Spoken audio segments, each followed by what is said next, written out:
বলছেন আচার্য শঙ্কর, বদন্তু শাস্ত্রাণি যজন্তু দেবান কুর্বন্তু কর্মাণি ভজন্তু দেবতা আত্মৈক্য বোধেন বিনাপি মুক্তির ন সিদ্ধতি ব্রহ্ম শতাম্বরে অপি।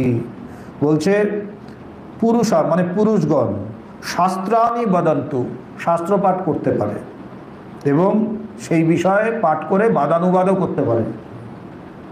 দেবান যজন্তু দেবতাদের পূজাও করতে পারে। কর্মাণি কুর্বন্তু শাস্ত্রবিহিত কর্মের অনুষ্ঠান করতে পারে। শাস্ত্রে যা যা বলা আছে, এই যজ্ঞ করতে হবে, ওই যজ্ঞ করতে হবে, এগুলোও শাস্ত্রে বলা আছে, এগুলোও করতে পারে। এবং কি দেবতা ভজন্তু দেবতাদের ভজনা করতে পারে।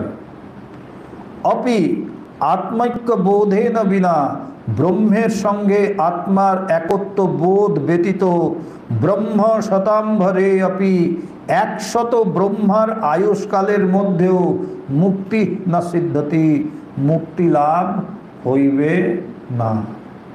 এই সব কিছু মানুষ করতে পারে। কি বদন্তু শাস্ত্রাদি শাস্ত্র নিয়ে আলোচনা করতে পারে, বাদ বিবাদ করতে পারে। যজন্তু দেবান দেবতাদের সে কি করতে পারে, দেবতাদের প্রীতির জন্য সে যজ্ঞ করতে পারে। কুর্বন্তু কর্মাণি শাস্ত্রবিহিত কর্ম যা যা বলা আছে সেই কর্ম করতে পারে। ভজন্তু দেবতা দেবতাদের ভজনা করতে পারে।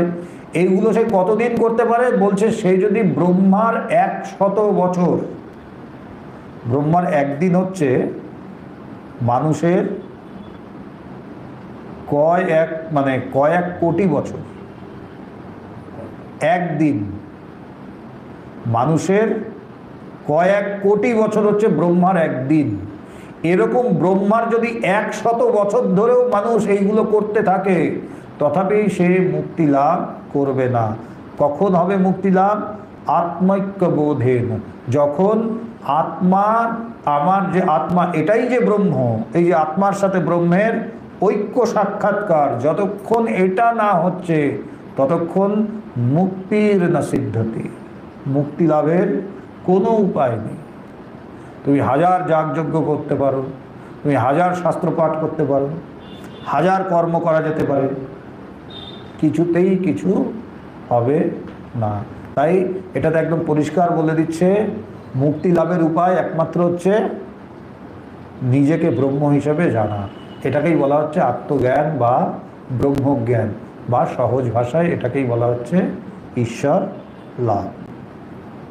কেহ শাস্ত্রপাঠ ও বিচার করিতে পারেন, যজ্ঞাদি করিতে পারেন, শাস্ত্রবিহিত বিবিধ কর্মের অনুষ্ঠান করিতে পারেন, ইষ্ট দেবতার উপাসনা করিতে পারেন, কিন্তু ব্রহ্মজ্ঞান ব্যতীত এই সকল সাধনার দ্বারা তাহার শত ব্রহ্মার আয়ুষ্কাল, এটার অর্থ হচ্ছে অনন্তকাল বলে, অর্থাৎ অনন্তকালের মধ্যেও মুক্তি লাভ হইবে না, সম্ভব।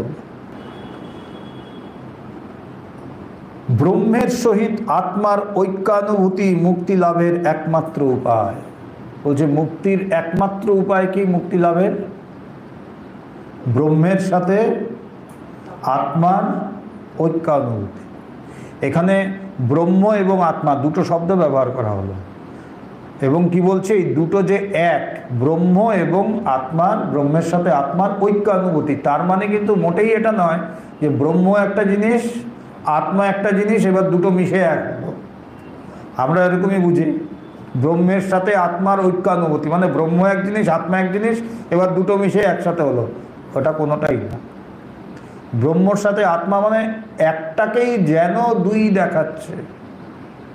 তাহলে ঐক্যানুভূতি কি? এই যে আমার একটা ভ্রম ছিল যে এই দুটো আলাদা, এইটা উঠে যাবে। ওই দুটো এক হবে না কোনোদিনও। কেন এক হবে না কোনোদিনও? ব্রহ্ম আর আত্মা কোনোদিনও এক হবে না। কেন হবে না? একই তো আছে, দুই কোথায়? তাহলে হয়টা কি আমার যে ভ্রম যে এই দুটো আলাদা, এই ভ্রমটা আমার সরে যায়। যেই ভ্রমটা সরে যায় সাথে সাথে কি দেখি যে আরে এই দুটোই তো এক, তখন দুই বলার উপায় থাকেই না। কেমন?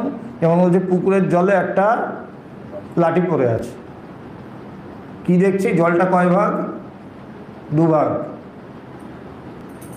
কিন্তু জল যতই লাঠি পড়ে থাকুক কোনো সময় 2 ভাগ হয়েছে কি?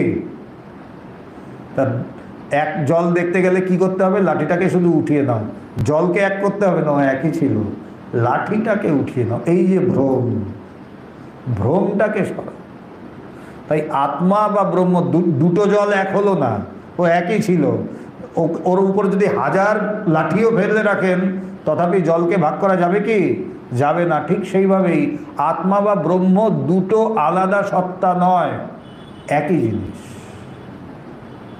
একই জিনিস, শুধু আমার অজ্ঞানতাটা সরে যায়। এবং আরও সুন্দর, আরেকটা সুন্দর উদাহরণ দিচ্ছে, বলছে সমুদ্রের মাঝখানে একটা মাটির ঘট চুবানো আছে, সেটাতে কি মনে হচ্ছে? বাইরে জল, আবার ঘটির ভেতরে একটা জল, তাই না? ঘটির বাইরে জল, আবার ঘটির ভেতরেও জল। এবার মাটির কলসিটাকে ভেঙে দেওয়া হলো, তখন কি হবে? বাইরের জল আর ভেতরের জল এক হয়ে যাবে? ও কখন দুই ছিল?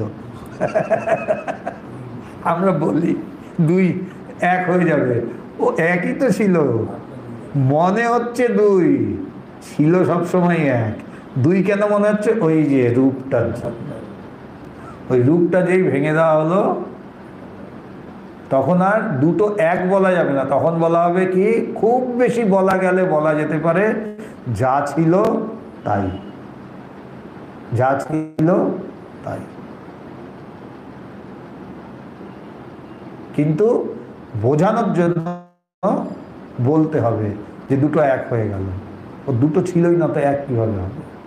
তাই এখানে বলছে ব্রহ্মের সহিত আত্মার ঐক্যানুভূতি মুক্তি লাভের একমাত্র উপায়।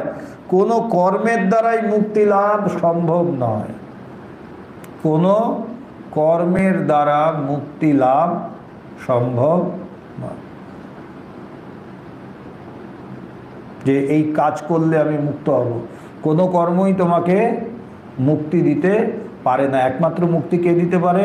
আমি যখন ব্রহ্মকে অনুভব করব এবং জানবো যে আমি সেই ব্রহ্ম, অহম ব্রহ্মাস্মি, একমাত্র তখনই আমার মুক্তি লাভ সম্ভব।